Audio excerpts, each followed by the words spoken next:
Alors, les chiffres du collectif contre l'islamophobie montrent que l'islamophobie concerne une femme dans 3 cas sur 4.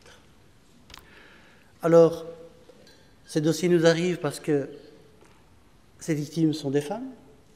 Est-ce qu'ils nous arrivent parce que c'est des musulmanes? Est-ce que ça nous arrive parce que c'est des musulmanes noirs? C'est parce que c'est des musulmanes noirs qui portent le foulard? Et on peut ajouter des critères comme ça.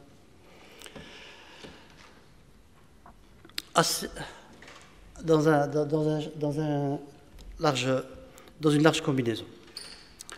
Alors, on a demandé à Julie Pasquet du Réseau européen contre le racisme de venir un peu nous expliquer quelque chose qui commence à émerger, en tout cas dans le monde francophone, en Belgique, et de se demander si cet outil qu'on appelle l'intersectionnalité ne serait finalement pas l'unique outil pour plus de justice et d'égalité.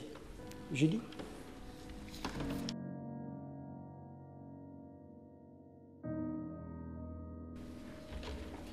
Bonjour à tous.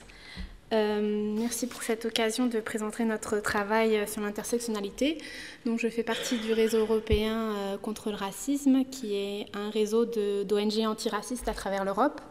Donc, nous, au secrétariat à Bruxelles, nous facilitons les échanges entre différents membres. Donc, on parlait d'alliance tout à l'heure, c'est vraiment dans l'ADN, si je puis dire, d'ENAR, puisqu'on regroupe une diversité d'ONG antiracistes, dont le CCIB, dont le BIPAX, dont plusieurs organisations présentes aujourd'hui, le CJ également. Et nous faisons aussi du plaidoyer auprès des institutions européennes pour justement qu'ils abordent de manière adéquate les questions de racisme, d'antiracisme et de discrimination. Donc j'aimerais juste ouvrir ma présentation en vous partageant aussi un sentiment. Stéphanie en a un petit peu parlé tout à l'heure quand Cécile Dionga a partagé avec nous de façon publique ce qu'elle vit au quotidien, ce que beaucoup de femmes noires vivent au quotidien depuis des décennies en Europe. En fait, en même temps, je me suis dit, enfin, il y a un sursaut, mais en même temps, ça m'a profondément choquée de voir toutes ces réactions, en fait. Pourquoi? Parce que, comme le disait un peu Stéphanie, tout d'un coup, beaucoup de gens, comme si on se rendait compte tout d'un coup que le racisme tombé du ciel était là et que cette femme était victime de racisme et en omettant tout à fait les milliers de femmes qui le vivent chaque jour. Et donc cette indignation tout d'un coup m'a un peu choquée. Cette ignorance, ou peut-être une ignorance choisie, de la problématique du racisme et la façon dont il impacte la vie quotidienne des gens m'a vraiment choquée. Une autre chose qui m'a choquée, c'est la condamnation en fait, de beaucoup de personnes, qui est une bonne chose, qui est un pas important, suite à ces révélations, mais qui en même temps, mais la plupart de ces personnes s'arrêtent également à défendre juste une catégorie de femmes. Et j'ai vu des gens sur les réseaux sociaux s'indigner par rapport à ce que Cécile Dionga vivait. Et ces mêmes personnes vont promouvoir l'exclusion des femmes musulmanes dans certains domaines de la vie. Et je pense que là, on parlait d'alliance, on parle d'intersectionnalité, et là, je pense qu'il y a un vrai problème de défense de l'égalité, de défense des discriminations intersectionnelles. On ne choisit pas juste une partie des femmes contre d'autres.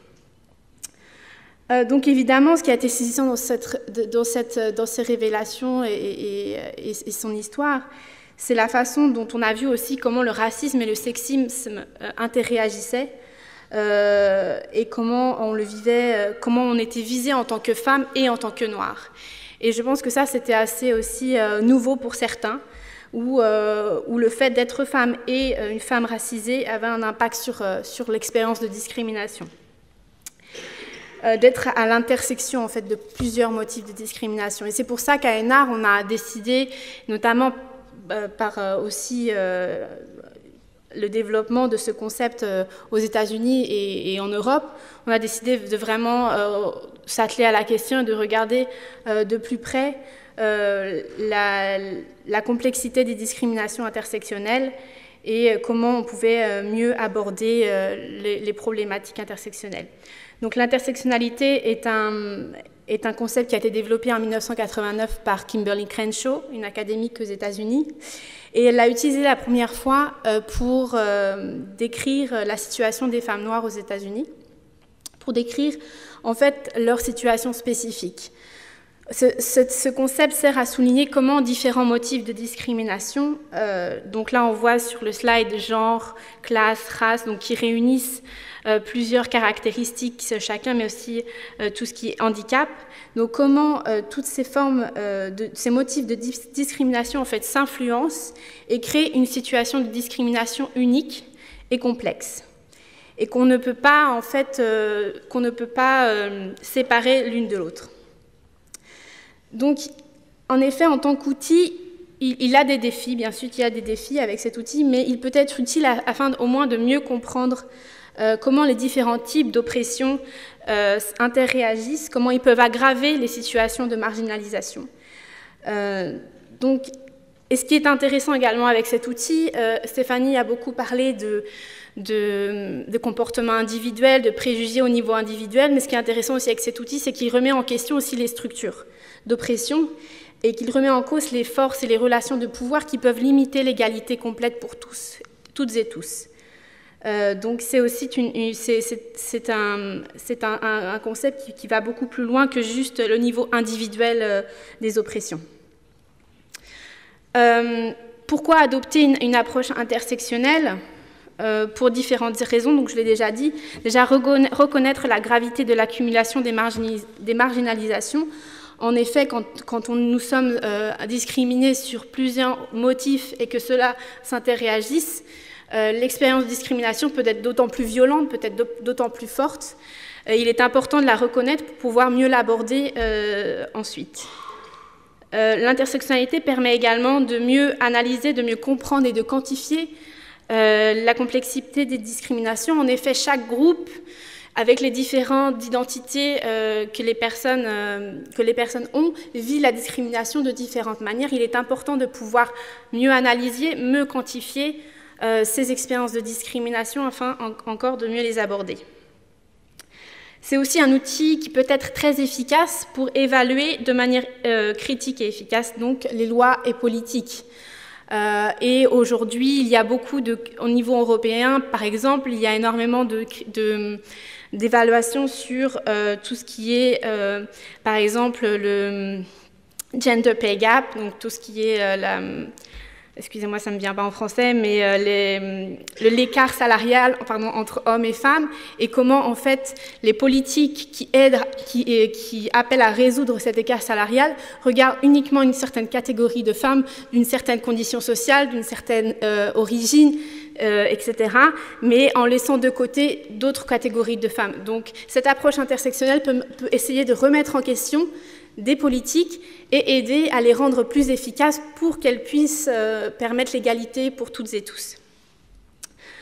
Et donc, enfin, pouvoir mettre en place des politiques et des législations plus adéquates qui répondent aux besoins de toutes et tous par rapport à leurs différentes identités et comment celles-ci interréagissent et comment celles-ci peuvent avoir un impact sur l'expérience de discrimination. Et donc ça, c'est un outil aussi pour les décideurs politiques extrêmement important afin de vraiment faire la différence pour toutes et tous et de laisser personne de côté. J'aimerais donc donner l'exemple, évidemment, nous sommes là pour parler d'islamophobie, j'aimerais donner l'exemple des femmes musulmanes, puisqu'en Europe, on a remarqué, en tout cas notamment à ENAR, nous avons commencé à aborder la question de l'intersectionnalité via un projet européen qui s'est appelé « Femmes oubliées, l'impact de l'islamophobie sur les femmes ». Et c'est là pour la première fois qu'on a vraiment exploré la question de l'intersectionnalité. Comment des femmes racisées étaient victimes de racisme et de sexisme en même temps. Et donc c'est là qu'on a commencé vraiment à aborder cette question.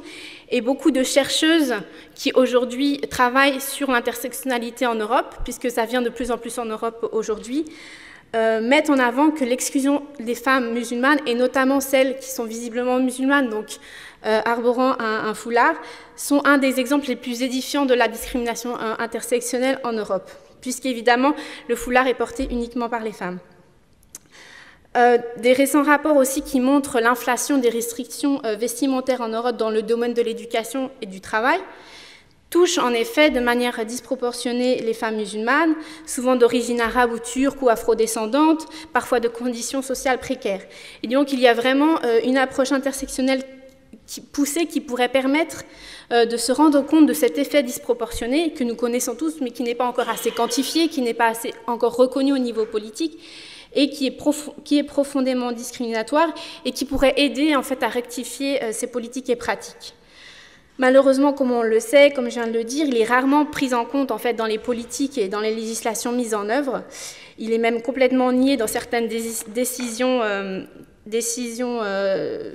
de certaines cours ou décisions politiques. On continue à rappeler un principe de neutralité qui en pratique est loin d'être neutre comme nous le savons, puisqu'il ramène au respect d'une norme dominante, donc non neutre, et affecte principalement une certaine catégorie de femmes, donc clairement non neutre.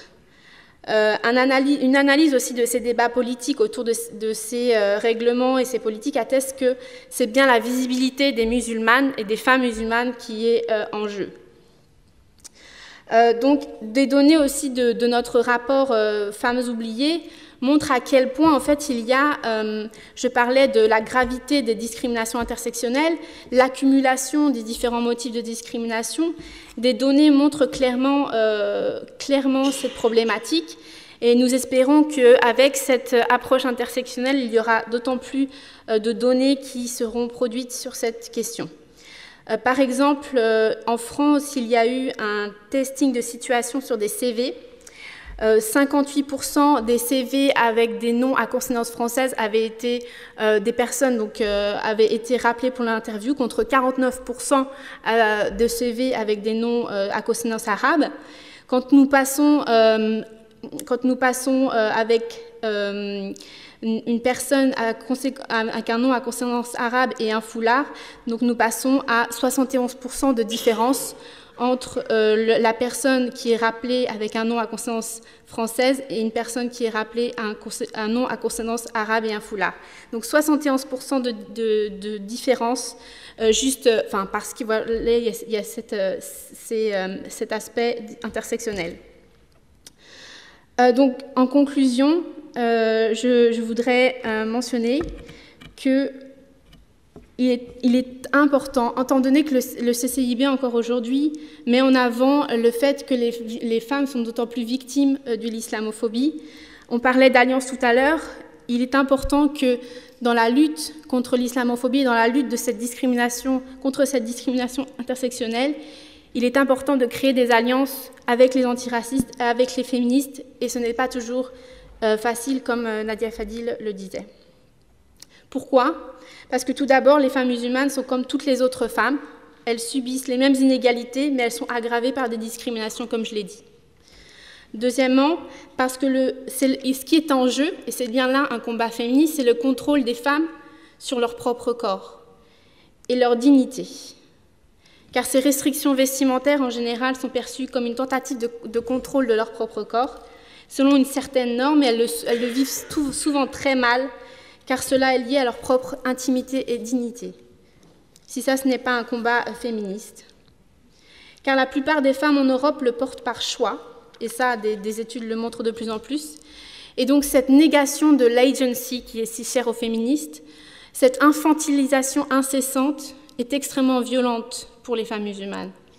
On parle pour elles, on leur dicte quand et comment se vêtir, et on nie leur capacité à faire leur propre choix.